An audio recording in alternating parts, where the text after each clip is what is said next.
Kebersamaan tokoh di tengah dinamika politik terlihat jelas dalam rapat paripurna memperingati HUT Sulsel ke-355 di kantor DPRD Sulsel pada Sabtu, 19 Oktober 2024, pagi.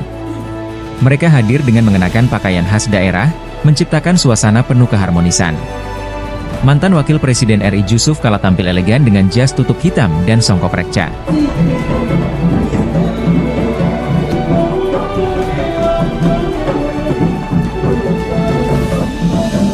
Pejabat Gubernur Sulsel, Profesor Zudan Arif Fakrullah, mengenakan jas tutup biru dipadukan dengan pas sapu biru.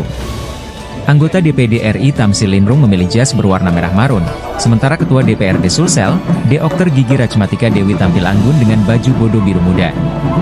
Ada juga Sekda Sulsel, Jufri Rahman dan Wakil Ketua DPRD Sulsel sementara Rahman Pina kompak mengenakan jas tutup hitam, duduk berdampingan dengan para tokoh lainnya.